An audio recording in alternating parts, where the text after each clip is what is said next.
మావి గన్ అని పేరు పెట్టండి.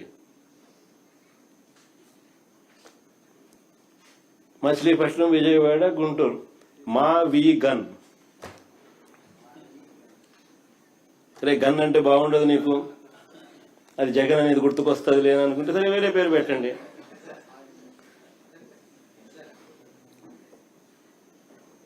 మచిలీపట్నం నుంచి ఎంఏ తీసుకోండి, విజయవాడ నుంచి విఐ తీసుకోండి, గుంటూరు నుంచి జీయు అని తీసుకోండి, మావి గన్ అని పెట్టండి. బ్రహ్మాండమైన 110 కిలోమీటర్లు క్యాపిటల్ ఏరియాని డిక్లేర్ చేయండి, కారిడార్ కింద క్యాపిటల్ ఏరియాని. కనీసం ప్లాన్ బి అన్న కనీసం పిక్చర్లోకి వస్తే అట్లీస్ట్ నువ్వు పెట్టే 2 లక్షల కోట్ల రూపాయలు ఈ రాజధాని ప్రాంతంలో అది అయ్యేది కాదు, సచ్చేది కాదు. ఆ 2 లక్షల కోట్లలో 10% పెడితే చాలు. ఈ మచిలీపట్నంకు, ఈ విజయవాడకు, ఈ గుంటూరు మధ్య కనెక్టివిటీ కోసం, రింగ్ రోడ్లు, ఇతరాతర పనుల కోసం, ఇతర మౌలిక సదుపాయాలు, చిన్న మౌలిక సదుపాయాల కోసం 10% పెడితే చాలు. ఈరోజు గుర్తొచ్చినాయా యాక్ట్లు, ఏంటది నోటీసులు, ఇప్పుడు ఈరోజు గుర్తొచ్చినాయా? ఈరోజు మేము ఏం చేసినా పద్ధతి ప్రకారమే చేస్తున్నాం, అది మర్చిపోకూడదు. పద్ధతి ప్రకారమే మేము చేస్తున్నాం, పద్ధతి ఉల్లంఘించి ఎక్కడ మేము చెయ్యం. మాకు కోర్టులంటే గౌరవం ఉంది, చట్టాలంటే గౌరవం ఉంది.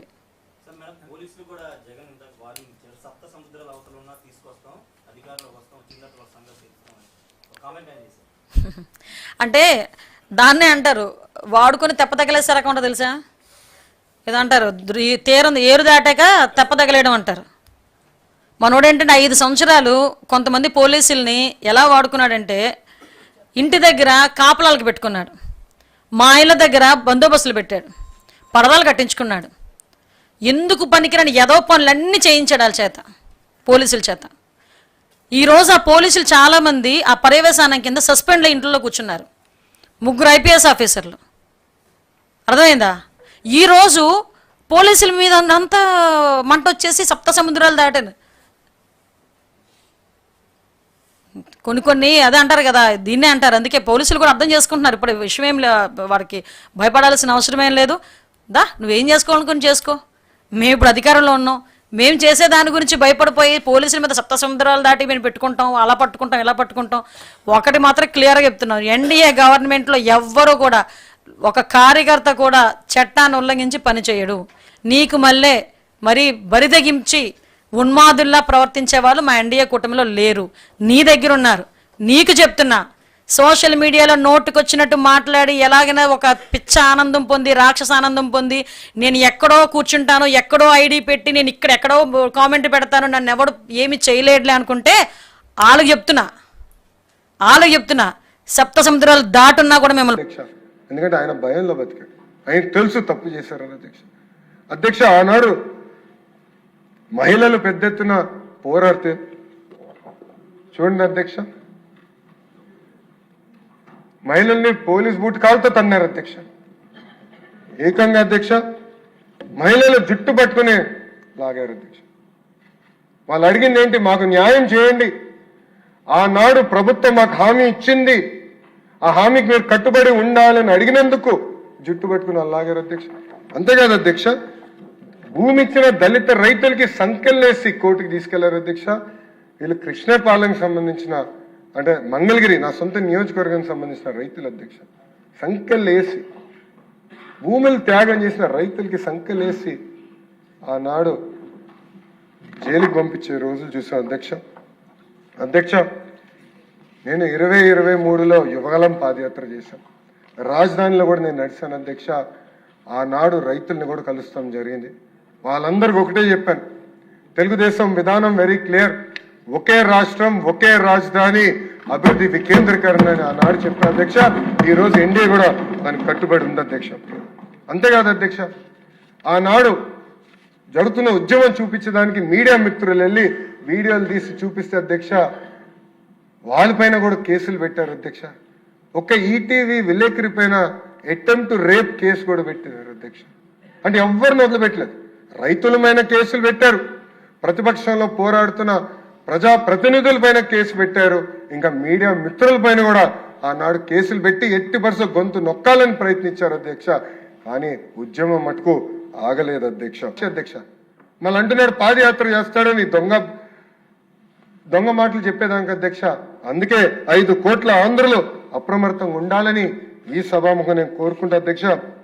ఇది నాకు ఒక ఎమోషనల్ మూమెంట్.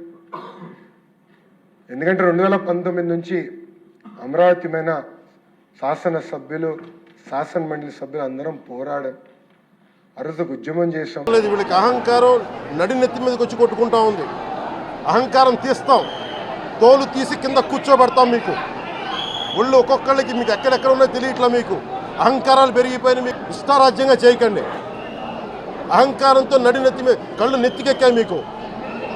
ఈ ప్రభుత్వం చాలా త్రికరణ శుద్ధిగా అందరం కూర్చొని మేము కలిసికట్టుగా ఉన్నాం. ఇక్కడ ఇది కూటమి ప్రభుత్వం, ఇది వైసీపీ ప్రభుత్వం కాదు. ఇది ఇష్టారాజ్యంగా మీరు చేస్తారంటే కామ్గా కూర్చునే ప్రభుత్వం కాదు.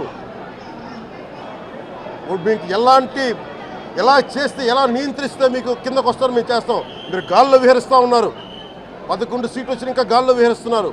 మొత్తం మీకు ఎలా కిందకి దించాలో మాకు బాగా తెలుసు. మర్యాద చెప్తే మర్యాద కూడా లేదు వీళ్లకు. మర్యాద తెలుసుకునేది నేర్చుకోవాలి.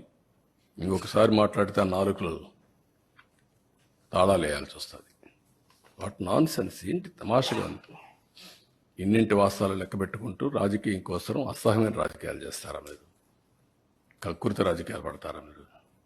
మాట్లాడేవాళ్ళు లేరని మీ ఇష్ట ప్రకారం మాట్లాడతారా? విషం కక్కుతారా?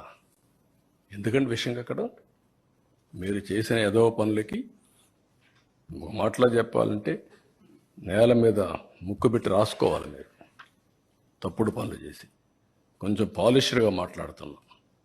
పాలిష్డ్గా మాట్లాడితే వాళ్ళకి ఎక్కని వాళ్ళకి ఏం చేయాలో కూడా చేసి చూపించాల్సిన అవసరం ఉంది. అదే జరుగుతుంది రేపు. మొన్న చూశారు మీరు, అక్కడ పోతే వీళ్ళని ఏం చేశారు. అదే జరగాలి ఈ రాష్ట్రంలో. అంటే ఏది చెప్పినా నమ్మేస్తారనే అజం ఆ పేపర్లు పెట్టుకొని తప్పుడు పేపర్లు పెట్టుకొని తప్పుడు ప్రచారాలు చేసుకుంటూ బతికిపోవాలనుకుంటున్నారు. ఆ ఆటలు సాగవు, అది గుర్తుపెట్టుకోమని హెచ్చరిస్తాను. అందుకే ప్రజలు కూడా 11 సీట్లు ఇచ్చి ఏ విధంగా తీర్పు ఇవ్వాలని ఇచ్చారు. That it self is an indication. ఊరంతా ఒక దారి, వీళ్ళది ఇంకొక దారి అంటారు.